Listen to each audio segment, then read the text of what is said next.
Hello दोस्तों, आज हम बात करेंगे बीएससी एग्रीकल्चर के फोर्थ सेमेस्टर के। अपना सब्जेक्ट का नाम है production technology for ornamental crops MAP and landscaping. इसके आज अपन वन शॉट पढ़ेंगे। अपन इसमें क्वेश्चन आंसर दोनों अपन करेंगे। तो बात आती है, क्वेश्चन आता है फ्लोरिकल्चर को परिभाषित कीजिए, फूलों की खेती के आर्थिक और सौंदर्य और सामाजिक महत्व को समझाइए। तो अपन को ये समझाना है। तो इसमें क्या है, फ्लोरिकल्चर की अपन परिभाषा देना है और परिभाषा के साथ आपको आर्थिक सौंदर्य और सामाजिक महत्व को समझाना है। तो अपन बात करते हैं उसकी परिभाषा की। अपन बात करते हैं तो फ्लोरिकल्चर बागवानी की वह शाखा है जिसमें सजावटी पौधों, फूलों, पत्तियों वाले पौधों की खेती की जाती है। फ्लोरिकल्चर वह शाखा है जिसमें सजावटी पौधों, फूलों, पत्तियों वाले पौधों की खेती की जाती है। यानी इसका ये है फ्लोरिकल्चर की सजाने के काम आता है और इसका कोई काम नहीं है। अपन ने देखो परिभाषा तो अपन ने देख ली है इसकी। अब इसके अपन आते हैं महत्व पर। इसके महत्व तो अपन इसके महत्व पे आते हैं। आर्थिक महत्व में आ जाएगा अपना, आर्थिक महत्व में आ जाएगा फूलों की खेती तेजी से उभरता हुआ एक व्यवसाय है। जो फूलों की खेती है वो तेजी से उभरता हुआ एक व्यवसाय है, मतलब अभी उभरा है वो, कि हर जगह जो शादी विवाह है या कुछ भी फंक्शन वगैरह हो रहे हैं उसमें सजावटी फूलों का काम आता है। अब बात करते हैं, भारत में 3 लाख हेक्टेयर से अधिक भूमि पर फूल की खेती की जाती है। अब भारत में 3 लाख हेक्टेयर से अधिक भूमि पर फूलों की खेती की जाती है। फूल उद्योग लगभग $70 बिलियन का है। तो अगर अपन फूल उद्योग की बात करें तो लगभग $70 बिलियन का है। तो कट फ्लावर जैसे गुलाब, ग्लेडियोलस, कॉर्नेशन, ऑर्किड का निर्यात किया जाता है। इससे प्रति इकाई क्षेत्रफल में अधिक आय प्राप्त होती है और रोजगार के अवसर मिलते हैं। फार्म मैनेजर, लैंडस्केप आर्किटेक्ट आदि। अब इसमें अपन बात करते हैं, इसमें है जैसे अपन डॉलर में लगभग $70 मिलियन में मिलता है। कट फ्लावर जैसे गुलाब, ग्लेडियोलस, कॉर्नेशन का, ऑर्किड का निर्यात किया जाता है। इससे प्रति इकाई क्षेत्रफल में अधिक आय प्राप्त होती है और रोजगार के अवसर मिलते हैं। फार्म मैनेजर, लैंडस्केप आर्किटेक्ट आदि। अब इस यहाँ तक अपनी बात हो गई है। अगर अपन अब इसकी सेकंड बात करें तो सौंदर्यात्मक। अब सौंदर्यात्मक मतलब क्या होता है? सौंदर्यात्मक मतलब ये होता है कि सजावटी के क्षेत्र में, कि जैसे अपन कार सजाती हैं, घर की जो घर होता है शादी का वो सजाते हैं, है ना, क्या क्या क्या अपन काम में लेते हैं। तो सौंदर्यात्मक यानी सजावटी, यानी घर, स्कूल, हॉस्पिटल, कॉलोनी में फूल लगाने से सौंदर्य बढ़ता है। लैंडस्केपिंग से इमारतों का मौद्रिक मूल्य बढ़ जाता है। जापान में इकिबाना पुष्प सजाने की कला है। अपन बात करते हैं सौंदर्यात्मक महत्व। घर, स्कूल, हॉस्पिटल, कॉलोनी में फूल लगाने से सौंदर्य बढ़ता है। जो घर है, हॉस्पिटल है, स्कूल है, यहाँ पे अगर फूल लगाएंगे तो सौंदर्य यानी सजेगा, है ना, और अच्छा लगेगा। लैंडस्केपिंग से इमारतों के मौद्रिक मूल्य बढ़ जाता है और जापान में इकिबाना पुष्प से सजाने की कला है।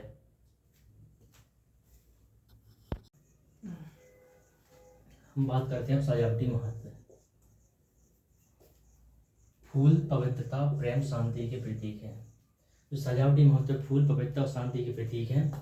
धार्मिक अनुष्ठान, शादी, जन्मदिन, वैलेंटाइन डे में फूल का प्रयोग किया जाता है। कोलकाता में 30 से 40% फूल धार्मिक कार्यों में उपयोग होते हैं। तो फूल पवित्रता एवं शांति के प्रतीक है। धार्मिक अनुष्ठान, शादी हो गया, जन्मदिन, वैलेंटाइन डे में फूल का प्रयोग किया जाता है। कोलकाता में 30 से 40% फूल धार्मिक कार्यों में उपयोग होते हैं। यानी जो कोलकाता एक शहर है उसमें 30 से 40% फूल इस किस में होते हैं? सामाजिक महत्व में उपयोग होते हैं, धार्मिक कार्यों में। ठीक है,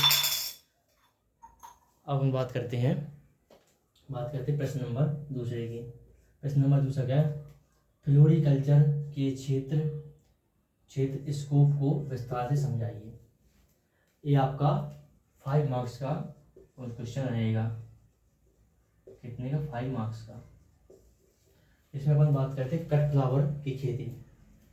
कट फ्लावर कहाँ कहाँ? गुलदस्ते और सजावट में उपयोग होने वाले फूल जैसे गुलाब, कॉर्नेशन, ग्लेडियोलस और ऑर्किड। की खेती करना। अंतर्राष्ट्रीय और घरेलू बाजारों में मांग इनकी भारी मांग। क्या है? जो खटफ्लावर की खेती है, गुलदस्ते और सजावट में उपयोग होने वाले फूल हैं, जैसे गुलाब हो गया, कॉर्निशन हो गया, ग्लेडियोलस हो गया और आर्किड हो गया। आर्किड की खेती करना। अंतर्राष्ट्रीय और घरेलू बाजारों में इनकी भारी मांग है। जो अंतर्राष्ट्रीय और घरेलू बाजारों में इनकी भारी मांग है। अब बात करते हैं सेकंड में आएगा लूज फ्लावर। तो लूज फ्लावर वो होते हैं जो कटे हुए होते हैं, यानी जो धार्मिक कार्यों में काम आते हैं, भगवान को चढ़ाने में, है ना। उसमें अब बात करते हैं पारंपरिक और धार्मिक कार्यों में उपयोग होने वाले फूल। जो पारंपरिक और धार्मिक कार्यों में फूल उपयोग होते हैं उनकी बात करते हैं, जैसे गेंदा, चमेली, गुलदाउदी की खेती इन क्षेत्रों में बड़ा हिस्सा है। जिनको कटफ्लावर, इनको जितने भी, जैसे हो गया गेंदा, हो गया चमेली, गुलदाउदी, इनको कटफ्लावर में उपयोग नहीं कर सकते हैं, लूज फ्लावर में ही बस उपयोग कर सकते हैं। अपन बात करें थर्ड की, तो थर्ड में क्या आएगा? नर्सरी व्यवसाय और सजावटी पौधे। घर बगीचे और कार्यालयों को सजाने के लिए पोटेंट प्लांट्स, गमले वाले पौधे, इंडोर प्लांट्स और घास लॉन की बिक्री करना।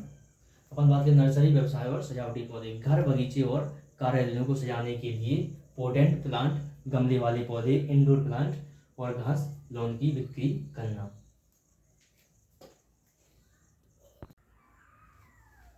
अब बात करते हैं अपन चौथे नंबर की, मूल्य संवर्धन और प्रसंस्करण। मूल्य संवर्धन यानी उसका मूल्य निर्धारित करना और प्रसंस्करण यानी गुणवत्ता को बढ़ाना, उपयोगिता वगैरह कहलाती है। तो अपन इसमें बात करें, फूलों से इत्र, सुगंधित तेल, गुलाब जल और हर्बल सौंदर्य प्रसाधन बनाना। इसके अलावा सूखे फूलों, ड्राई फ्लावर और प्राकृतिक रंगों का निर्माण भी इस क्षेत्र का एक उभरता हुआ आयाम है, यानी साधन है। फूलों से इत्र और सुगंधित तेल, गुलाब जल और हर्बल सौंदर्य प्रसाधन बनाना। इसके अलावा सूखे फूलों यानी ड्राई फ्लावर और प्राकृतिक रंगों का निर्माण भी इस क्षेत्र का एक उभरता हुआ आयाम है ना। उसके बाद अपन कहते हैं लैंडस्केपिंग और बागवानी डिजाइन। तो हर होटल, रिसोर्ट, पार्कों और सार्वजनिक स्थलों को सुंदर बनाने के लिए लैंडस्केपिंग डिजाइनिंग, जो शहरों के सौंदर्यकरण के लिए बहुत महत्वपूर्ण है। इसमें बात करते हैं लैंडस्केपिंग और बागवानी डिजाइन। हर होटल, रिसोर्ट, पार्क और सार्वजनिक स्थलों को सुंदर बनाने के लिए लैंडस्केपिंग डिजाइनिंग, जो शहरों के सौंदर्यकरण के लिए बहुत महत्वपूर्ण है। उसके बाद आता है अपना क्वेश्चन नंबर तीसरे की बात करते हैं, मेडिसिनल प्लांट्स क्या हैं, इसके महत्व और 5 उदाहरण दीजिए। इसमें कह रहा है जो मेडिसिनल यानी औषधीय पौधे क्या हैं, इसके महत्व और 5 उदाहरण दीजिए कि कौन कौन से पौधे हैं। अपन इसकी परिभाषा की बात कर दी, क्या ये लिखा है, क्या है परिभाषा पूछ रहा है वो। वे पादप जिनमें ऐसे रासायनिक यौगिक होते हैं जिनका उपयोग बीमारियों के उपचार, स्वास्थ्य लाभ या रोगों से बचाव के लिए किया जाता है। अब इसमें बात करें औषधि, वे पौधे जिसमें कोई ऐसा रासायनिक यौगिक पाया जाता है जो कि बीमारियों के उपचार और स्वास्थ्य लाभ, रोगों के बचाव के लिए अच्छा माना जाता है, वही है। यहाँ पर इसकी सेकंड बात करें, इसकी सेकंड परिभाषा जो मैंने बनाई है वो है, वे पौधे जो मानव की बीमारियों को ठीक करते हैं तथा फिर पीड़ा हरण का कार्य करते हैं, मेडिसिनल प्लांट्स कहते हैं। समझ गए? चलो बात करते हैं औषधीय पौधों के महत्व निम्न है। औषधीय पौधों के क्या महत्व हैं अपने जो मानव जीवन में। तो अपन हम औषधीय पौधों के महत्व के बारे में बात करेंगे। तो इसका पहला महत्व है रोग प्रतिरोधक क्षमता। क्या होता है कि जो औषधीय पौधे होते हैं वो रोग प्रतिरोधक क्षमता देते हैं। अपन को बुखार हो गया तो उससे लड़ने की क्षमता देंगे, अपन को फाइलेरिया होगा तो उससे लड़ने की क्षमता देंगे। जो भी नाना प्रकार की बीमारियां हैं उन सभी से लड़ने की प्रतिरोधक क्षमता देंगे। बस बात करते हैं रोग प्रतिरोधक क्षमता। ये शरीर की इम्यूनिटी सिस्टम को मजबूत करते हैं और संक्रमण से लड़ते हैं। जो औषधीय पौधे होते हैं ये रोग प्रतिरोधक क्षमता कैसे देते हैं? ये रोग प्रतिरोधक क्षमता ऐसे देते हैं कि ये शरीर में इम्यूनिटी सिस्टम जो होता है उसको मजबूत करते हैं और संक्रमण से लड़ते हैं। उसके बाद बात करते हैं प्राकृतिक उपचार। प्राकृतिक उपचार की अपन बात करते हैं। क्या है प्राकृतिक उपचार? तो इसमें आ जाए, इसमें रासायनिक दवाओं की तुलना में कम या कोई दुष्प्रभाव या साइड इफेक्ट नहीं है। अब बात करते हैं अपन, ये बात चल रही है इसमें जो रासायनिक दवाओं की तुलना में कम या कोई साइड इफेक्ट नहीं है, यानी दुष्प्रभाव नहीं है ना। तो इससे अच्छा क्या हो सकता है अपने लिए, है? अपन इसमें तीसरे नंबर की बात करते हैं। अपन तीसरे नंबर की बात, दवाओं को मुख्य स्रोत है। दवाओं का मुख्य स्रोत है क्या? औषधीय पौधे।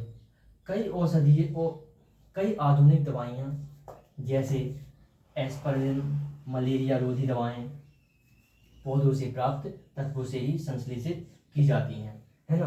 ये पौधों से प्राप्त तत्वों से ही संश्लेषित की जाती हैं। कई आधुनिक दवाइयाँ बनी जैसे एस्पिरिन, मलेरिया रोधी दवाएं प्राप्त होने से तत्वों की संश्लेषित की जाती हैं। अपन बात करते हैं चौथे नंबर की। अपन बात करते हैं चौथे नंबर, पाचन और पोषण।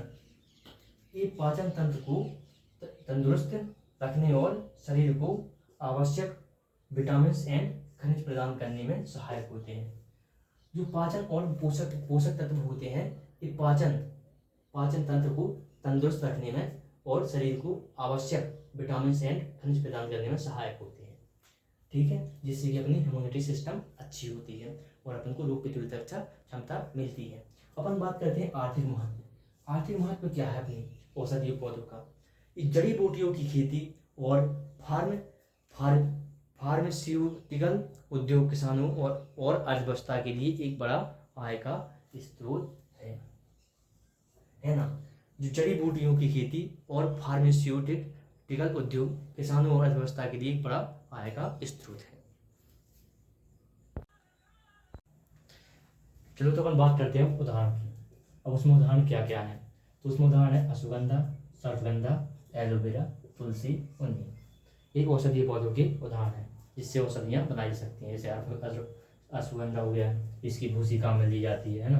तो अब आप चौथे क्वेश्चन की बात करते हैं, एरोमेटिक प्लांट्स क्या हैं, इनके उपयोग क्या है? एरोमेटिक प्लांट्स भी होते हैं जिनसे कि उनसे सुगंधित तेल निकाला जाता है, वो एरोमेटिक्स प्लांट होते हैं जिसकी परफ्यूम वगैरह बनाए जाते हैं। तो उसकी परिभाषा की बात, एरोमेटिक प्लांट वे पौधे हैं जिनमें आवश्यक तेल पाए जाते हैं जो सुगंधित होते हैं, यानी जो आवश्यक तेल पाए जाते हों उसमें वो सुगंधित हो हैं।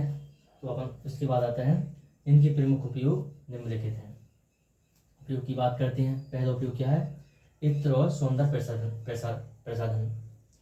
इनसे निकाले गए एसेंशियल ऑयल का उपयोग परफ्यूम, साबुन, शैम्पू और लोशन बनाने में किया जाता है। ठीक है, अब हम सेकंड की बात करते हैं, औषधीय और चिकित्सा। इनमें एंटी बैक्टीरिया और एंटी इन्फ्लेमेटरी गुण होते हैं। इनका उपयोग पारंपरिक चिकित्सा और आरोग्य थेरेपी में मानसिक शांति और तनाव कम करने के लिए किया जाता है। ठीक है, अब इसमें बात करते हैं खाद्य एवं पेय उद्योग। भोजन, बेकरी उत्पादों, मिठाइयों और हर्बल चाय को प्राकृतिक स्वाद और सुगंध देने के लिए इनका उपयोग बहुतायत रूप से प्रयोग किया जाता है। Okay, thank you.